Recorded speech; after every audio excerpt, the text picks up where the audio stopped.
Erickson Bastos apresenta O Grande Conflito, de Ellen White. Livro da editora, Casa Publicadora Brasileira. Capítulo 10. Alemanha. O desaparecimento misterioso de Lutero incomodou toda a Alemanha. Rumores absurdos circulavam e muitos acreditavam que ele tinha sido assassinado.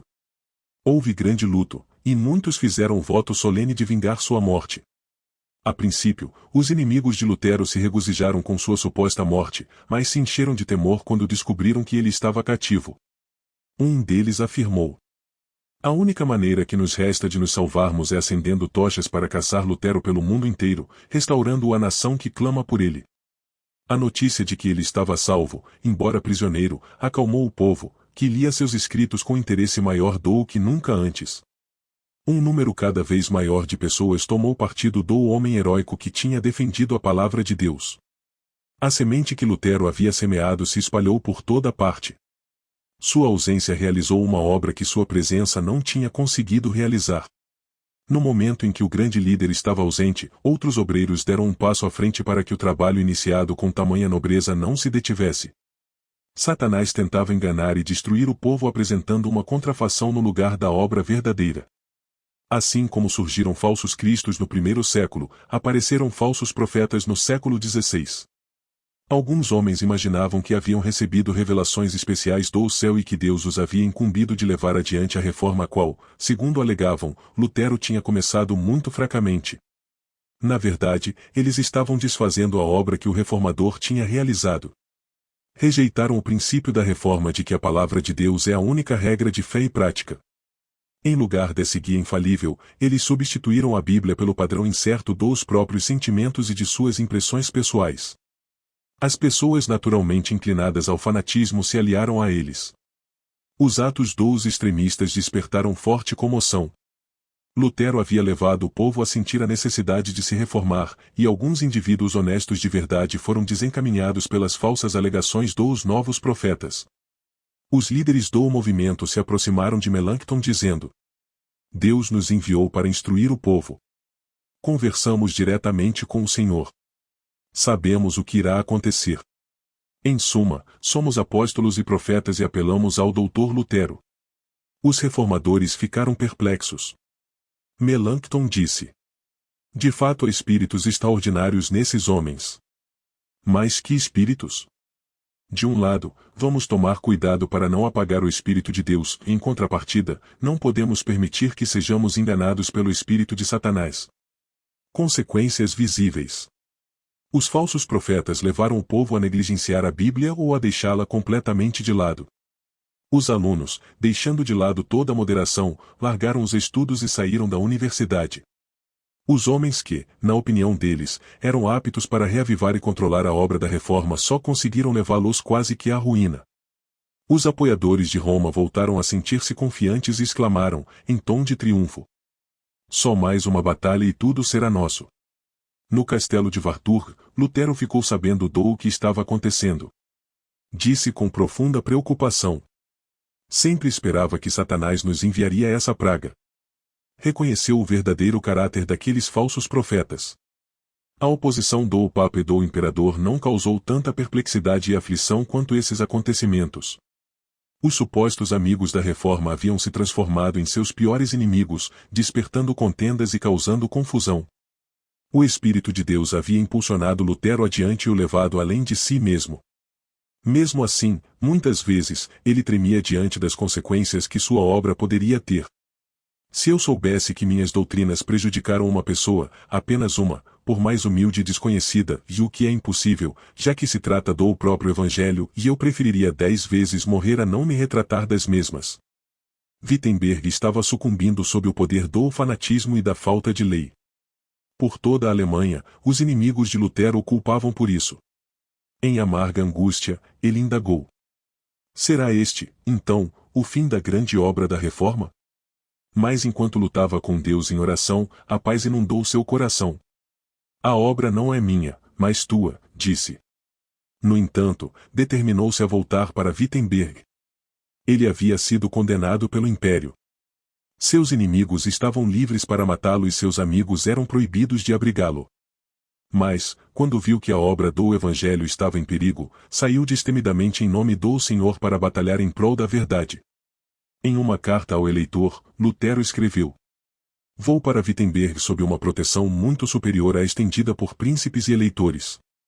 Não peço o apoio de Sua Alteza e, longe de desejar sua proteção, prefiro protegê-lo de mim. Não há espada que possa ajudar essa causa a prosseguir. Deus deve fazer tudo sozinho. Em uma segunda carta, Lutero acrescentou: Estou pronto para receber o desprazer de Sua Alteza e a ira do mundo inteiro. Os habitantes de Wittenberg não são meu rebanho? E, se necessário, não devo eu me expor ao perigo de morte por causa deles? Um poder de ordem superior. Logo se espalhou por Wittenberg a notícia de que Lutero havia voltado e iria pregar. A igreja ficou lotada. Com grande sabedoria e gentileza, ele instruiu e reprovou. A liturgia da missa é má. Deus se opõe a ela e deve ser abolida. Mas não devemos afastar ninguém dela à força. A palavra de Deus deve agir, não nós. Temos o direito de falar, não de agir. Preguemos, o resto pertence a Deus. Se eu recorresse à força, o que ganharia? Deus toma posse do coração e, quando conquista, ganha tudo. Eu pregarei, debaterei e escreverei, mas não forçarei ninguém, pois a fé é um ato voluntário. Eu me levantei contra o Papa, as indulgências e contra aqueles que apoiavam o papado, mas sem violência, nem tumulto.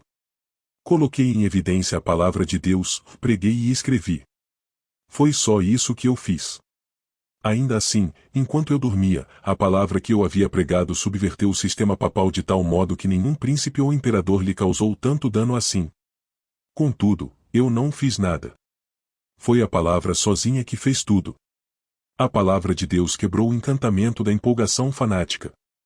O Evangelho trouxe pessoas desencaminhadas de volta à verdade. Vários anos depois, o fanatismo irrompeu com resultados mais terríveis. Lutero disse: Para eles, as Sagradas Escrituras não passam de letras mortas e começam a clamar: O Espírito! O Espírito! Mas de maneira nenhuma seguirei aonde o Espírito deles conduz. Thomas Mantzar, o mais ativo dentre os fanáticos, era um homem de habilidade considerável, mas não havia aprendido a verdadeira religião. Era tomado pelo desejo de reformar o mundo e se esqueceu, assim como acontece com todos os fanáticos, de que a reforma deveria começar com ele próprio. Não estava disposto a ser o segundo, nem mesmo em relação a Lutero. Alegava que o próprio Deus lhe ordenara que introduzisse a verdadeira reforma. Aquele que possui o Espírito possui a verdadeira fé, mesmo que nunca veja as Escrituras nesta vida. Os mestres fanáticos se permitiam ser governados por impressões, aceitando qualquer pensamento e impulso como a voz de Deus. Milhares de pessoas aceitaram as doutrinas de Mantzar.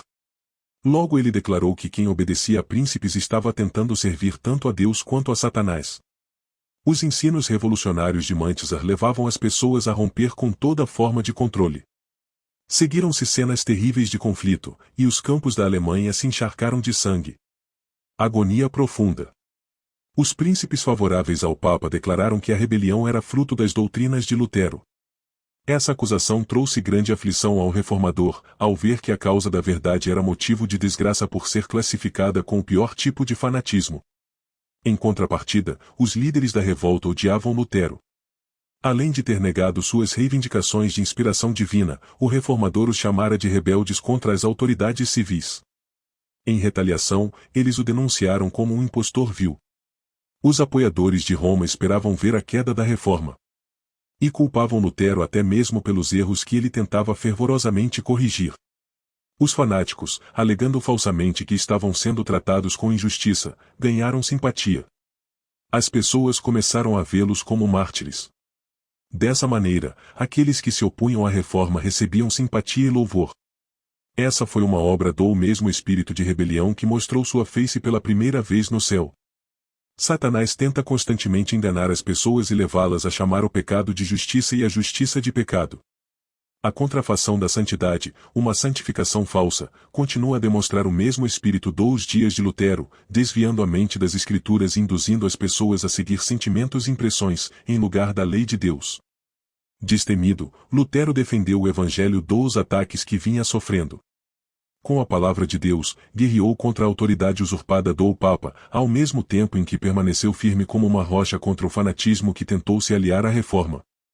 Esses dois elementos de oposição deixavam as sagradas escrituras de lado, exaltando a sabedoria humana como fonte de verdade. O racionalismo idolatra a razão e a transforma no padrão para a prática religiosa. O romanismo alega ter uma linha intacta de inspiração dos apóstolos, dando-lhe a oportunidade de esconder extravagâncias e corrupção debaixo da comissão apostólica. A inspiração que Mantissa reivindicava vinha da própria imaginação. O verdadeiro cristianismo aceita a palavra de Deus como teste de toda e qualquer inspiração. Quando voltou de Warthur, Lutero concluiu a tradução do Novo Testamento, e logo o Evangelho passou a circular entre o povo da Alemanha no próprio idioma. Todos que amavam a verdade receberam essa tradução com grande alegria. Os padres se alarmaram diante do pensamento de que a partir de então o povo comum teria condições de debater a palavra de Deus com eles, o que exporia a própria ignorância. Roma lançou mão de toda a sua autoridade para impedir que as escrituras se espalhassem. Mesmo assim, quanto mais proibia a Bíblia, mais as pessoas queriam saber o que ela realmente ensinava. Todos os que sabiam ler a carregavam consigo e só se satisfaziam ao memorizar grandes trechos das Escrituras. Lutero começou imediatamente a tradução do Antigo Testamento. Os escritos do Reformador eram recebidos de bom grado tanto nas cidades quanto nas vilas. Aquilo que Lutero e seus amigos registravam, outros se encarregavam de fazer circular. Monges convencidos de que seus votos monásticos eram ilegítimos, mas ignorantes demais para proclamar a palavra de Deus, vendiam os livros de Lutero e de seus amigos. A Alemanha logo foi inundada por esses ousados vendedores de livros. Conhecimento por toda parte. À noite, os professores das escolas das vilas liam a palavra em voz alta para pequenos grupos junto a lareiras. Todas as vezes, alguns corações se convenciam da verdade. A explicação das tuas palavras ilumina e dá discernimento aos inexperientes. Salmos, capítulo 119 verso 130. Os seguidores do Papa, que haviam delegado o estudo das Escrituras aos padres e monges, pediam a ajuda deles para refutar os novos ensinos. No entanto, ignorantes das Escrituras, os sacerdotes e frades eram completamente derrotados. Infelizmente, disse um escritor católico, Lutero convenceu seus seguidores a não depositar sua fé em nenhum outro guia além das Sagradas Escrituras. Multidões se reuniam para ouvir homens com pouca educação formal pregarem a verdade. A ignorância vergonhosa dos grandes se tornava óbvia à medida que os ensinos simples da palavra de Deus refutavam seus argumentos. Trabalhadores, soldados, mulheres e até crianças estavam mais bem familiarizados com a Bíblia do que padres e eruditos cultos. Jovens de mente nobre se dedicaram ao estudo, investigando as Escrituras e analisando obras-primas da antiguidade. Com a mente ativa e coragem no coração, esses jovens logo adquiriram um conhecimento tão grande que, por um bom tempo, ninguém era capaz de competir com eles. As pessoas encontraram nos novos ensinos algo que satisfazia o desejo de seu coração e se afastaram daqueles que os alimentaram por tanto tempo com cascas inúteis de ritos supersticiosos e tradições humanas.